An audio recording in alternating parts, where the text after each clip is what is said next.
O senhor, claro, que causa uma enorme surpresa no país e, obviamente, pessoas que surgem como o senhor e o Pablo Marçal. Qual é a sua diferença com o Pablo Marçal? Essa questão, que tem muita gente comparando ao Pablo Marçal. Acho que as pessoas comparam pelo fenômeno de redes, mas eu e ele somos água e óleo. Sim. Eu sou uma pessoa séria, eu tenho um projeto político sério, e o Pablo Marçal ele é especializado em convencer as pessoas a adquirir alguma coisa que ele queira muito rápido. Eu falo para as pessoas que as coisas serão difíceis, não que as coisas serão fáceis. O Pablo Marçal, ele pilotava carro de Fórmula 1 melhor que o Ayrton Senna, ele lutou contra um tubarão e matou um tubarão. Ele inventa umas histórias, assim, que não tem nenhum sentido. Eu aviso para as pessoas, eu vou precisar fazer reformas muito difíceis econômicas e vai ser difícil por pelo menos um ano. Eu aviso as pessoas, olha, não será fácil destruir o crime organizado como eles estão vendendo. Eu aviso para as pessoas, olha, eu vou precisar desenvolver a região Nordeste, tá? E eu vou ter que destruir as oligarquias locais. Eu aviso para as pessoas que as reformas que nós faremos são reformas impopulares. Eu não estou aqui a fim de fazer amigo, eu estou a fim de resolver problema. E o problema dos políticos brasileiros... Uma boa escola para o senhor é o Milei, na Argentina? Exatamente porque o Milei, ele cometeu uma coisa que eu chamo de sincericídio. E o que é o sincericídio? Ele chegou pelo eleitor argentino, que está acostumado com populismo... Só que sincericídio mata quem exerce. Não foi o caso do Milei, ele foi vitorioso. Sim. Sendo sincero, ele se tornou vitorioso. Exato. E você pega um táxi em Buenos Aires e as pessoas estão lá, especialmente no ano passado, no começo eu fui lá, o taxista sofrendo, mas ele falou, mas ele avisou, o louco avisou, que nós passaríamos por um período difícil por um tempo, mas depois ia melhorar. E agora está melhorando.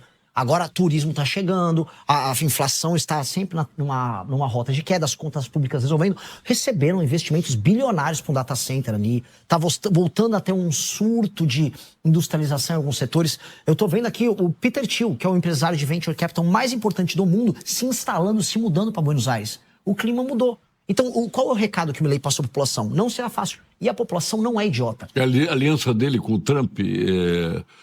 Talvez possa ser, o senhor sendo eleito, a mesma aliança que pode se estabelecer no Brasil? Eu estive na Casa Branca nesse ano. Não conversei com o Trump, no caso, mas eu conversei com pessoas do governo dele. Naturalmente, ele tem uma amizade com os Bolsonaro. E eles sabem o que eu penso. O que eu quero dos Estados Unidos é o seguinte. Eu quero que eles ajudem na questão das terras raras. O Brasil até a cadeia das terras raras aqui. Eu farei as reformas de competitividade e os Estados Unidos dependem das terras raras brasileiras para ter uma indústria do século XXI independente da China. Só que eu não vou querer ser só um explorador e um exportador de material simples. Eu quero assim, vocês vão fazer o jato F-35 que vai 0,5 tonelada de terra rara e essa 0,5 tonelada é brasileira? Eu quero fazer componentes do F-35 e eu quero o F-35 nosso. Eu quero que o Brasil seja uma das 5 maiores potências do mundo. É isso que eu falei para a turma deles e falei, também quero sua ajuda com a parte logística e técnica para destruir o crime organizado. E também quero que o Brasil ajude a destruir o crime organizado na América Latina inteira. Eu quero o Brasil sendo tratado como potência, não como caudatário. E eles sonham com isso. Então dá para ter uma nova postura com eles. O Bolsonaro calcou muito a questão das riquezas brasileiras em cima do nióbio.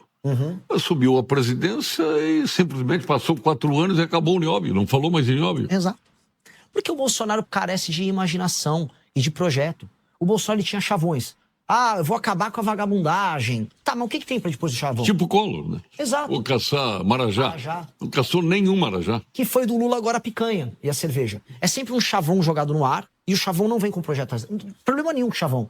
O pessoal criou um slogan meio que de maneira independente, lá chama Prendeu, Matou. Sobre trazer a política de El Salvador. Só que assim, é direito penal do inimigo, a gente tem todos os projetos de lei, livros publicados. Eu tenho 6 livros publicados nossos, chama Livro Amarelo. Até por isso... Estamos de amarelo aqui. Não entregou pro Marçal vender os seus livros? Ele vai vender. Ele é um grande vendedor, né? É um grande vendedor, mas só vende porcaria, né? Se ele vê um produto bom, ele tira isso daqui. Então... É boa. Não sou... Mas eu acho que a comparação sua com o Milei, né, eu acho que para quem pensa uma nação, quem pensa um processo de desenvolvimento econômico para um país... como ele pensou na Argentina, e se o senhor pensa assim, eu acho que tem condições de, até usando o exemplo dele, de trazer isso para o Brasil e ter sucesso. E ele criou um instrumento muito simples, lá que foi a motosserra. O senhor vai ter o seu instrumento? Eu vou então anunciar em primeira mão, né? Aconteceu sem querer lá no Belém do Pará. Eu ia num programa de televisão, como eu vim aqui hoje, e antes eu estava numa favela gravando vídeos. E aí eu sujei meu tênis e tive que usar galocha. Eu tava de galocha no meio da favela em Belém do Pará. Aí, Renan, corre que você tá atrasado, você tem 5 minutos pra chegar na televisão. Lá ainda existe galocha, então? Fui de galocha pra televisão, num programa de pé. E aí o apresentador, você tá de galocha aqui? Eu falei, tô. E aí esse é o nosso time, porque a gente é o Brasil que tá atolado e eu vou tirar o Brasil do atoleiro. Então vamos de galocha. Então, eu não sabia dessa, muito boa. O senhor é o primeiro a saber, vai inclusive tema da nossa campanha. Maravilha. Bom, vamos voltar ao termo que estamos vivendo agora, né? Que é um enfrentamento, uma dualidade de ideologias entre lulistas e bolsonaristas. Eu já vi que o senhor pretende quebrar isso aí, até porque tem também muita gente migrando para o centro. Aqui o Eduardo Leite tentou fazer dessa prática o entendimento nacional, que fosse entendido nacional como um homem de centro e que poderia resolver as questões brasileiras. O centro até agora não vingou, nem em eleições passadas, nem agora. Como é que o senhor pretende resolver se de um lado, na direita, se considera o Flávio, do outro lado, à esquerda, se considera o Lula? Como é que o senhor vai se posicionar no meio dessas duas correntes? Primeiro, com uma leitura muito diferente dessa ideia do centro. Eu não acho que o Lula e o Bolsonaro no poder são tão diferentes entre si. Na verdade, as forças políticas do Brasil empurram todos eles para o centro. O Lula tem um governo de centro-esquerda e o Jair teve um governo de centro-direita, com os mesmos homens do Centrão participando do governo deles, com políticas, inclusive áreas econômicas. O Centrão sempre foi o definidor. Exato. E se eu falar em área econômica, o governo do PT é um governo um pouco mais gastão, mas com algumas premissas que são similares ao do Bolsonaro, que também foi gastão, estourou o teto e tudo mais. Combate ao crime organizado. E veja só o que eu vou falar aqui que vai chocar. O governo do PT, por conta da pressão do Congresso, passou mais leis de combate ao crime do que o governo Bolsonaro. Passou no governo do PT. Então, quando eu olho direitinho, eu não acho que eles estão diferentes na execução. Porém, o eleitor é diferente. O eleitor que vota na direita é um eleitor que tem um sistema de valores mais compreensivo e, acima de tudo, é um eleitor que é ativo economicamente. O eleitor que vota na esquerda é um eleitor, em geral, inativo economicamente, que são as pessoas humildes que vivem de assistencialismo. Então, você tem uma diferença muito grande no eleitor, mas muito pequena na gestão. O que eu preciso ser? Eu preciso ser uma pessoa que, do ponto de vista da gestão e das propostas, eu seja radicalmente mais forte do que eles. Então, quando eu falo, os extremos, eu não acho que os extremos estão lá no centro. Eu que sou o radical. Mas não o radical que eu tô falando besteira. Eu tô radical que, as mudanças que a gente precisa fazer são muito profundas. A lei brasileira de execuções penais, a progressão de tem que acabar. Nós temos que mexer em toda a legislação nossa que compreende a questão fiscal, os gastos absurdos que o governo tem. Nós temos que olhar para o Pacto Federativo. Vou dar um exemplo do Rio Grande do Sul. Vive quebrado aqui. Tá sempre uma quebradeira, tá sempre devendo pro governo federal. Dito isso, o Rio Grande do Sul é expropriado na parte de impostos pelo governo federal. Eu tava no Maranhão, o Maranhão manda uma merreca, 6 bilhões em arrecadação, recebe mais de 20 bilhões. Aqui manda, não sei se é 50 e poucos bilhões e recebe 13. É isso aí. É uma merreca. E aí fica tudo quebrado, fica endividado. Então, nós precisamos endereçar isso. Eu juro, uma coisa que eu fiz, que pode soar maluco, eu fui lá no Maranhão falar isso para os maranhenses. Falei, o dinheiro que está sendo roubado pelos políticos daqui, sequer é da população daqui. O dinheiro da população lá de São Paulo, da população do Rio, da população de Minas, da população do Rio Grande do Sul. O Pacto Federativo está roubando as pessoas. E eu estou falando isso de maneira clara, e sabe o que acontece quando você é claro e radical, aqui estou botando entre aspas, as pessoas te ouvem, as pessoas concordam com você, porque você não está tratando o eleitor como um idiota. Eu fui no Nordeste, eu não tratei o eleitor como idiota. Eu falei vou mexer no Bolsa Família sim, porque eu acho injusto que uma pessoa esteja ralando aqui, numa cidade do interior do Ceará, enquanto outra está recebendo Bolsa Família. E sabe o que acontecia? As pessoas que trabalhavam naquela cidade do Ceará, você tá certo, homem. Homem, você tá certo, tá falando verdade, não aguento mais trabalhar por 2. Falei, você não tá falando por 2, você tá falando por 5. Você é um guerreiro. Então, falar a real de maneira concreta quebra a polarização, porque o que eu falo tem verdade, tem intensidade, enquanto que os outros falam é só conversa mole. Provocar de novo agora o Flávio aqui. O Flávio avisou que em termos de reforma econômica, ele não vai precisar fazer uma nova reforma da Previdência. É mentira. Ele falou que não vai fazer desvinculação e nas desindexações. É mentira. Não dá para corrigir as contas públicas por causa disso. E é por isso que ninguém em mercado financeiro, ninguém que é economista sério, levou ele a sério. Porque ele tá mentindo para as pessoas. Ele vai precisar fazer isso se ele ganhar. Sorte que ele não vai ganhar. Mesma coisa o Lula, que não fala nada do assunto e vai ter que fazer isso numa conta pública no Brasil. Em 2027 estoura. O Brasil vai entrar num default e vai perder toda a credibilidade externa. A gente vai virar uma Argentina antes do Milei. Então eu tô avisando antes. E aí quando eu sou radical em avisar, quando eu falo eu vou fazer isso, as pessoas começam a ver verdade. E eu acho que precisa entregar a verdade. Ser radicalmente sincero pode até fazer perder voto, porque as pessoas não... mas esse cara tá falando algo que eu não concordo. Mas no mínimo a pessoa sabe que você não tratou ela como imbecil. Posso dar um último exemplo, que eu não quero me estender nisso? Pode não, não. Votação escala 6-1. Como é que votou o PT? Populista, né? Com o Brasil quebrando, não havendo mais emprego formal. Não, é isso aqui, tô ajudando o trabalhador. É mentira. Tô avisando pra você, trabalhador, você vai ter que trabalhar mais com isso. É mentira, você foi enganado. Não existe a hipótese de você trabalhar menos e ganhar mais num país que tá quebrando. Dica 1. Como é que votou o Flávio Bolsonaro e... Quer dizer, Flávio não, mas o partido dele, o PL. A favor. Eles votaram junto com o PT a favor. Teve um PL agora que é o PL da misoginia. que é um PL de esquerda que busca criar guerra entre uma mulher. O Flávio votou sim. PL de esquerda é boa.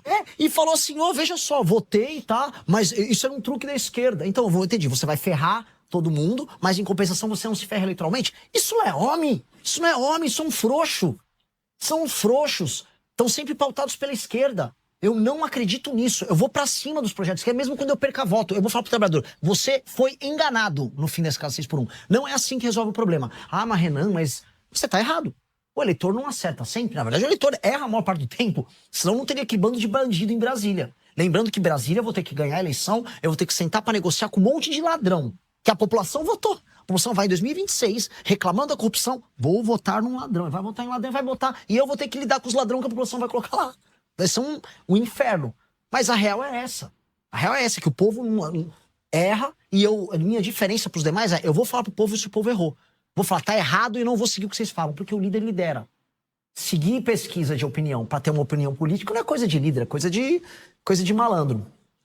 Tem muita gente aí que, quando se colocou esse tema aí do Flávio Bolsonaro com a Michele Bolsonaro, parece que, por um lado, foi uma tragédia, no outro, parece que é algo que não deveria ter sido discutido, se bem que isso impacta diretamente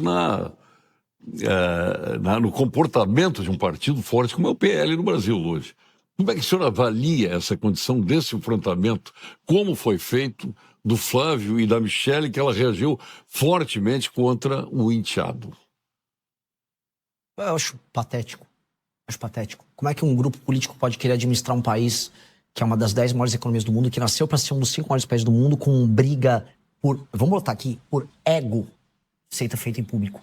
Veja, a opção lá que... Olha só... Você venceu a briga em casa? Briga em casa, sobre um assunto menor, porque a Michele era amiga, ela tinha uma amiga lá no Ceará, e ela viu que ela foi preterina a decisão pela amiga por uma decisão vinda do Flávio e da turma do PL local que resolveu... Ciro Gomes. Ora, que briga ridícula, que não justifica nada, que poderia ser resolvido, sei lá, num churrasco, num jantar em casa. Mas não, eles não fazem isso. Eles têm que tornar público, porque o ego de todos eles é gigantesco. O ego do Jair era gigante, da Michele é gigantesco, do Flávio é gigantesco. E aí o Brasil tem que ficar assistindo o Big Brother deles. Eu não aceito isso. Não, assim, resolve em casa e depois torne público a posição oficial. A direita está avançando agora na América Latina. Tivemos várias vitórias a partir do Milei. O Paraguai está aí com um governo de direita crescendo sobremaneira. Agora fica uma questão. O senhor assume o Brasil e como é que faz esse país crescer? Como é que a gente gera emprego, renda, bota novas empresas aqui? Como é que traz esse povo empresarial para o Brasil? Vamos lá, eu vou falar o que eu vou fazer logo. Assim, ganhei a eleição, tá? Venci a eleição, segundo turno, Lula derrotado, vou fazer umas piadas com o Lula, gravar uns vídeos. Vou correr para Brasília, vou alugar uma área, vou montar o governo de transição já e convencer as lideranças partidárias com a legislatura atual a passar a PEC fiscal nossa, que já foi protocolada, para resolver a questão dos gastos do governo, para poder baixar juros e avisar uma trajetória de redução da alíquota de imposto. Paralelamente, já entrar com uma agenda de competitividade. A agenda de competitividade é ter uma legislação trabalhista, um regime trabalhista funcional e melhor para a contratação de pessoas, facilitar contratar e demitir pessoas, e ter um planejamento de longo prazo de investimentos em energia, infraestrutura de estradas e rodagens, contando com ferrovia e porto, para que as empresas possam se instalar no Brasil sabendo que, daqui 2 anos a conta de luz está mais baixa, daqui 3 anos eu vou conseguir escoar minha produção agrícola por essa ferrovia, daqui 4 anos tem esse portos prontos. Isso faz com que o investimento externo aconteça. E isso permite que a gente passe pelo efeito, veja só, que o Paraguai está tendo, de trazer um monte de empresa para cá. Eu farei isso. O Paraguai começou na foto simples, 10, 10, 10. Impostos. Isso aí atraiu. Tem segurança tributária no Paraná, no Paraguai. Tem segurança jurídica no Paraná. Nada temos hoje aqui, nem tributária, nem jurídica. Exatamente. E uma das coisas que nós precisamos fazer, que vai ser assim, um estilingue para dar um aumento da nossa capacidade de gerar emprego rápido, foi o novo licenciamento ambiental que passou. Ele vai transformar o Brasil, ou ele pode transformar o Brasil, num canteiro de obras. Por que não transformou agora com o Lula? Ele está válido desde 4 de fevereiro, o novo licenciamento ambiental. Porque o PT, ele é a favor do ICMBio, IBAMA e todos esses órgãos governamentais sabotarem o licenciamento ambiental e impedir a continuidade das obras. Você viu o que aconteceu na Cargill, lá em Santarém, no Pará, a Ferrogrão? Aqui mesmo, estão tentando instalar um data center em Eldorado. E não, o índio não quer deixar. Pô, ô índio! Ô índio, pelo amor de Deus. A CMPC é o caso mais grave. O investimento de 27 bilhões, aí nós temos ele parado por decisão de um procurador da República. Então, isso é insegurança jurídica. Isso faz com que o dinheiro não chegue. Eu vou brecar, na verdade, a ação desses caras. Todos esses órgãos, e nós temos que gerar segurança jurídica para que uma legislação maravilhosa, que é o licenciamento ambiental, passe. Passou, as obras vão vir, o dinheiro vai entrar. Para entrar o dinheiro, aí entra a reforma fiscal, eu tenho que diminuir gasto do governo, porque os juros caem, com os juros mais baixos, todo mundo vai botar grana. E esquece, essa bagaça, esse país vai começar a crescer 5%, 6% recorrentemente ao ano, e aí segura que a gente vira potência. Nós temos aí o presidente da empresa, que veio te receber aí, Renan. Que honra. Não. Depois espero que eu não fale besteira, hein, senhor presidente. E agora eu quero lhe franquear aí para o senhor se dirigir aos gaúchos. Primeiro, por que o lenço amarelo? O senhor não optou nem por Maragato, nem por Chimango. Sim, é o lenço do projeto da missão, o lenço dourado. E o nosso projeto ele tem a ver com isso. É o dourado. É o dourado. E, novamente, envolve a quebra dos... É o dourado querendo construir um Eldorado. Exatamente. E, inclusive, passei na cidade de Eldorado para brincar que eu só falo e já gravei um vídeo lá que eu soltei faz meia hora. E é sobre isso. O futuro é glorioso. O nosso slogan da nossa campanha... Não, é bonito o lenço amarelo. Exato. E tá ainda com o padrão da cobra, que é um padrão bem tradicional daqui. O que eu digo para as pessoas é, o futuro é glorioso e você tem que ser otimista pro Brasil. O problema do Brasil não é um problema de recursos naturais e tampouco de que a população não gosta de trabalhar. Isso é mentira. O problema do Brasil é um problema de liderança. Toda liderança ruim inspira, com seus vícios, as pessoas a fazerem um comportamento ruim, a terem um comportamento ruim. Se a nossa elite é um lixo, a nossa população se torna, por consequência, um lixo. Nós temos a pior elite de todas as nações importantes do mundo. Nós temos que ter uma elite com senso de elite. E que aí, dentro do exemplo de cima, ela deu o exemplo para baixo. Eu não vou poder cobrar das pessoas que numa favela jogam lixo no chão, que picham muro e que destroem as ruas, infelizmente, porque é um comportamento quase animalesco que boa parte da população tem, se o topo está participando do escândalo do Banco Master. Eu não vou poder cobrar. Eu preciso me tornar, com o meu partido, com o grupo político que eu criei, uma elite que inspire. E aí eu vou exigir de todo mundo, de maneira muito clara, um comportamento sério. Isso já aconteceu na história humana, já. A Singapura, através da liderança do Lee Kuan Yew, que é quem inspirou o rapaz de El Salvador. Ele pegou uma cidade-estado, vamos colocar assim, uma região favelizada, sem saneamento básico, humilhada antes pelos japoneses e transformou nos melhores lugares do mundo, melhor do que o Japão para se viver. Como? Inspirando do topo para a base. Primeiro você cria a ordem, depois a ordem vira hábito e depois o hábito vira cultura. É isso que nós vamos fazer, nós vamos desfavelizar a mente do Brasil com esse tipo de comportamento e eu preciso, como líder, inspirar as pessoas. E é isso que eu pretendo fazer. Minha vida vai ser um sacerdócio, sim, como a vida dos nossos as principais lideranças. Onde o senhor sente que tem mais apoio no Brasil? Para a sua candidatura? O setor empresarial. O empresarial agora entendeu que os nossos projetos são melhores, porque eles me deram espaço. Mas quem me permitiu ser ouvido, eu preciso agradecer, foram os jovens. Os jovens entenderam o nosso projeto e me deram o tamanho necessário para que a imprensa me ouvisse mais, para que o empresariado me ouvisse mais. E aí, quando me ouvem, desculpa, assim, os demais pré-candidatos, eu sou superior. Eu sou superior não porque eu nasci superior a nada, eu vim de baixo, vim de classe média. É porque eu estudo muito mais e eu tenho coragem de falar as coisas. E isso faz com que o resultado apareça no final. Perfeito, olha, parabéns aí, uma bela postura aí. Aqui no Rio Grande do Sul, a gente pouco conhece do Renan Santos, por razões óbvias, né? E o senhor despontou para o Brasil, despertou inclusive a nossa atenção aqui em trazê-lo. Tanto é que, quando a Renan Santos está vindo, vamos ficha 1 aí, né, Alexandre? Para ter ele aqui na Rede Pampa, no Pampa Debate. Aqui nós temos 18 emissoras de rádio, nós temos a TV com seus 4 canais geradores e 107 retransmissoras, nós temos o jornal, temos as redes sociais, então aqui é uma causa que pode ajudar que é o senhor tramitar com a sua causa aí até chegar à presidência. Então sucesso nessa caminhada aí. É difícil, é espinhosa, mas é um caminho que, pelas suas ideias, está aberto aí. Pois é, então é uma peleja, para falar em termos bem gauchescos, é uma peleja na ponta da faca contra os demais. O senhor está bem informado no Rio Grande do Sul, hein? Pô, conheço muito, gosto da história daqui, né? Vocês garantiram parte do nosso território enfrentando os malditos castelhanos aqui. E eu digo, né, nós temos que ter virtude, porque povo sem virtude se torna escravo e nós não somos uma nação de escravos. Que esse espírito originário do Rio Grande do Sul inspire o restante do Brasil. O senhor, por tradição familiar, é São Paulino, lá em São Paulo? Infelizmente. Mas é interessante, porque a maioria dos italianos são palmeirenses, né? Sim, é que eu sou da metade portuguesa da família, que é São Paulo. Bom, tá certo. Tá certo. Obrigado, nosso candidato Renan Santos, que está chegando pelo Missão ao momento da candidatura, por enquanto é pré-candidatura, né? E tem convenção ou missão ou a convenção? É necessário. Tem que oficializar por uma convenção, né? Não tem outra alternativa. Sim, Quando é a convenção do Missão? Olha, me pegou, fez ótimas perguntas, difíceis perguntas, mas essa aqui que era mais fácil eu não me lembro. Mas é daqui a Mas é final de julho, início de agosto. Exato, é na primeira data possível nós vamos organizar. Perfeito. E, sim, serei colocado como candidato, sim.